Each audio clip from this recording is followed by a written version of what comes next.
Hey everyone, welcome to my YouTube channel. My name is adwoa.gracee and this is my first YouTube video, right? Okay, so today we're going to be doing a Sophie table talk. It's going to be a series. I am a student at the Sophie Davis Biomedical Education Program. Yeah, that. Okay. And I have some friends here and we're just going to talk about Sophie because there's really not much to find when you look us up. So we're going to help you with that in case you're applying. So, I can introduce yourself. I guess I'll go first. I'm from Brooklyn, the best borough. Alright. I think we got the most people on Sophie. I'm just gonna say that. That might not be a fact, but I'm gonna say that. Okay. Alright, my name is Romir. I'm from Brooklyn, but I live in Queens. You should follow me on IG, _RAMYR_. I'll put that there, Don't do okay? that. It's not me no more. Let's save the best for last, yo. Anyway, hi guys, my name is Sam. I also go by Sam Dunzo. I'm from the Bronx. I'm a student at Sophie Davis. It's my second year. I'm gonna help you guys out, answer some questions, and yeah, let's do it. Yeah, so we're all second years. So that's something to keep in mind. Second years in undergrad, not second years in med. Don't be too fast. Now, to the questions. Sophie Davis is a combined BSMD program that is 7 years long, so 3 for your undergrad and 4 for your med, so that's an accelerated bachelor's for you, honey. The mission of Sophie is to serve the underserved and prioritize minorities. And a little icing on the cake is that there's no MCAT. I know the MCAT probably would have stopped you, but now that there's no MCAT, nothing should be stopping you, okay? So the first question is, does Sophie have anything in specific to support incoming freshmen / U1s? So we have something called pre-matriculation or pre-matric or pre-mat for short. And honestly, I can't speak too much on that, but they can. Hi, my name is Christiana, and I went to pre-mat when I was first coming in, and I also taught at pre-mat as a student tutor. Pre-mat is depending on what they tell you, it can range from 2 weeks to 6 weeks. And this year actually was 6 weeks for the incoming freshmen. And they were able to learn about professionalism. They were able to learn PBL cases, problem-based learning, where you have a medical scenario and you act like you're the doctor and try to figure out the diagnosis. And then they also added something new this year where they try to prepare you for physics, bio, and chemistry. The PBL was where I taught, and it was where I guided them in order to figure out the questions. The point of this program is to get you used to the environment of the school and get you into the thinking of a doctor. Even though you're just a student, it's just to get you matriculated into how things are going to be once you start that portion of the school. I think that was a beautiful answer. That was such a good answer. I mean, I don't really have much to say about pre-matric, or how did you feel like pre-matric was for you though? I feel like pre-matric was okay. It was a good way to get familiar with some of my classmates. At the end of our pre-matric, we played, what game was that? Oh, Mafia. Mafia, yeah. So I was the Mafia. I know, but I remember. And she killed me, but... No, really? I did. Yeah, she killed me. But yeah, it was a good way to interact with my future classmates.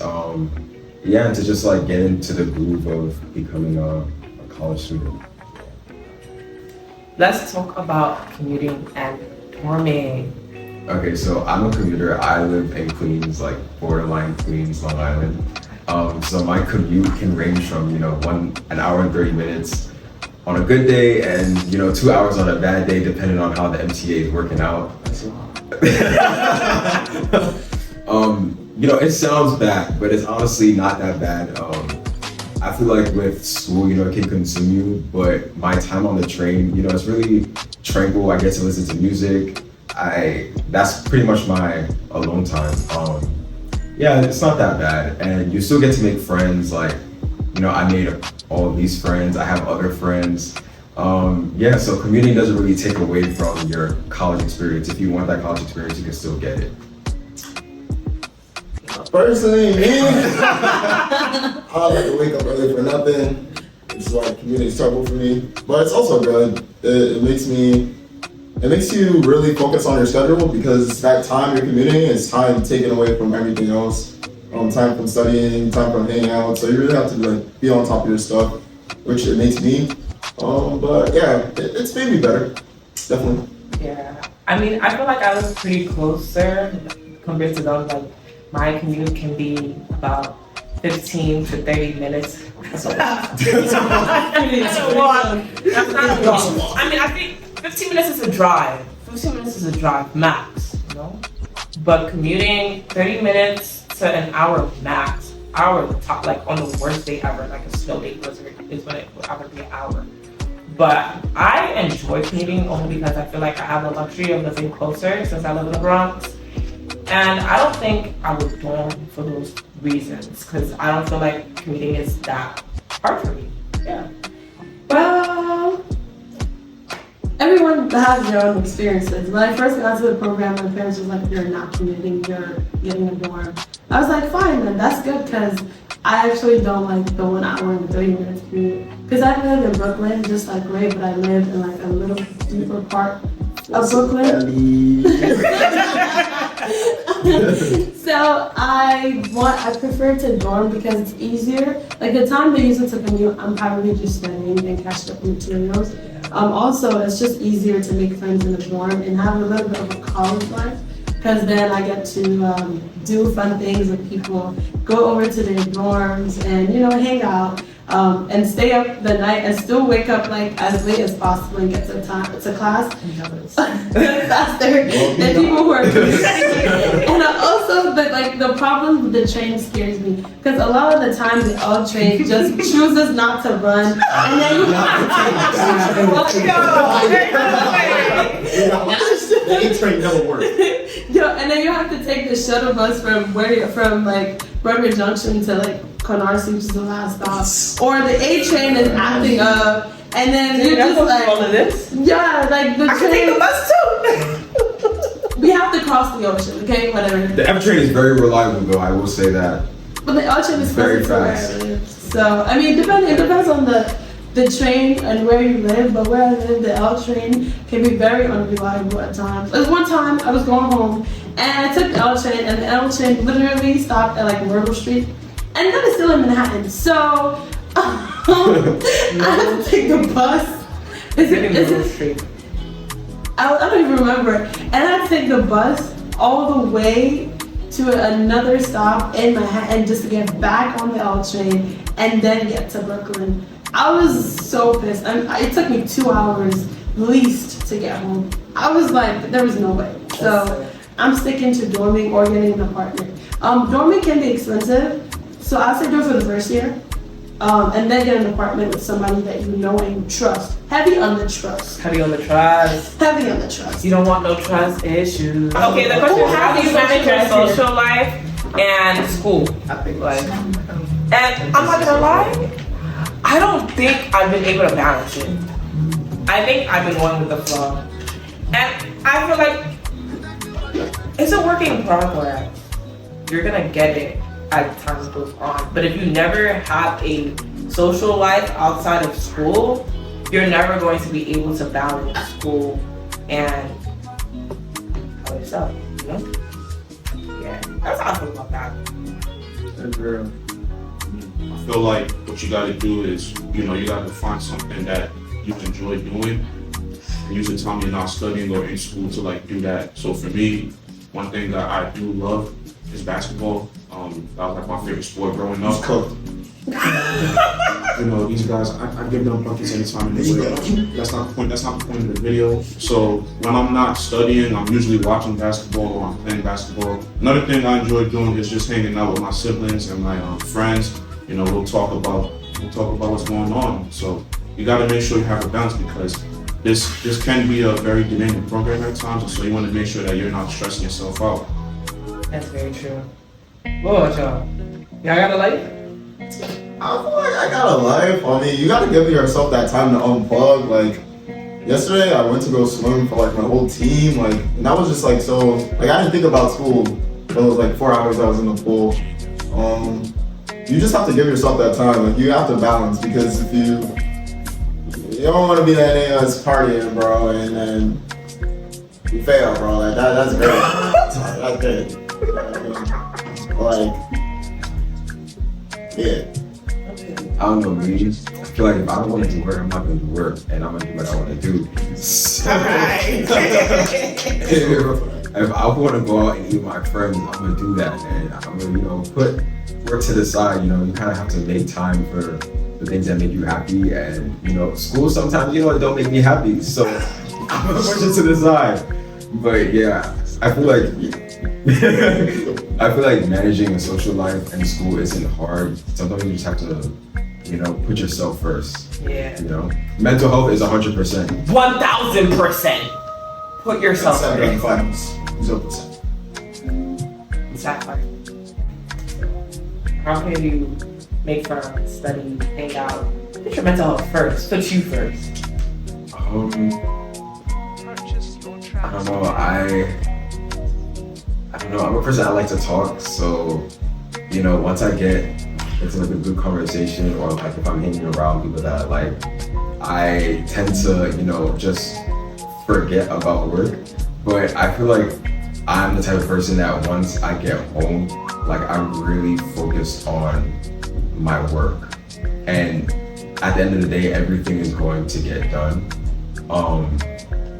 I also spend like a lot of my weekends like studying. That way I could catch up on anything that I missed because I might have been, hanging out with my friends. But I also think that I manage my time well. So like management came. So you won't really find me like cramming for an exam. I usually take about a week to study. Yeah, and I feel like if you keep up with like your studies like over time, then you'll have the time to hang out with your friends. Yeah. Oh, I love it. How easy is it to make friends with those? Or outside the program? I think within the program it's kind of easy because, the first thing that comes to mind once you get in is that like, these are the people you're gonna spend the next 7 years with. So it doesn't really make sense to isolate yourself. So as soon as you meet people, try to find people that you can be friendly with, try to find people you share interests with, and just, be friendly to them, be nice to them. You guys can help each other with homework, studying. I know I personally have benefited from studying with my friends, that helps me see what I need to catch up on. I can learn from them, they can learn from me. So, I'd say it's pretty easy to make friends within Sophie Davis. I'd say the hard part is probably outside of Sophie because, Sophie, once you get in, like, it's kind of a lifestyle, you know what I mean? So it could be a bit hard. People outside of Sophie might not understand like what we're doing. But definitely if you put in effort, you put in time, you're definitely gonna make friends outside the program as well. So yeah. I think you said it all. Right? Yeah, said it all. So next question is, 3 years underground sounds daunting. Would you, looks like you have to work a lot. How do we manage that, right?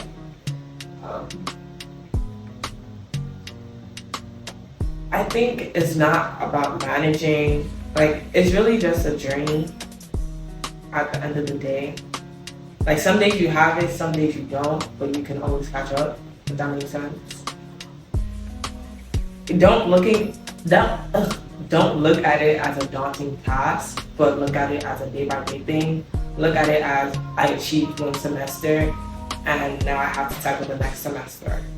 Don't necessarily look at it as a whole. Then you're gonna think, oh my god, it's so far, like Bertram. Yeah. That's how I see it. I don't know what you think. Yeah, I'd say take it semester by semester, day by day, week by week. Don't get in your own head, because if you get in your own head, that's the beginning of the end for you. Yeah. Another thing is utilize the resources that the school has. The school has a lot of resources. They want us to succeed. They want us to become doctors. One resource in particular that you can use is LRC, Learning Resource Center. I've been using that since I started, and honestly, it's been a very big help for me. Also, make sure you talk to the professors. You know, they're willing to help. Like I said, they don't want you to fail. They want you to succeed. So make sure you talk to them. Take time out. After all, you are in college now. They're not going to be chasing you. You got to go to them. But if you do go to them, they're going to be a very big source of help. Okay. One thing I do want to add is that the transition between college and high school and college is quite different. You do have pre-mat to help you, but once you dive in a bit, it may seem like, oh my God, like I'm actually in college. It may seem like a lot. But your professors, like you going to office hours and speaking to your professors and actually asking for help doing tutoring, it's really gonna help you in the long run. So I guess that's the end of our questions that we have for now. If you have any other questions about the program, about myself, about any of my friends, you can comment them down below. Make sure you like, comment, and subscribe. This is a series called the Sophie Table Talk. So there's definitely going to be more videos with more people, more different people, up years, maybe people in the one class, and yeah. But this is just a little part of me because I feel like Sophie's just a big part of who I am. So I just wanted to show what Sophie is, and if you just had any questions about the woman, yeah. So just like, comment, and subscribe. Bye. That's a wrap. And we're done.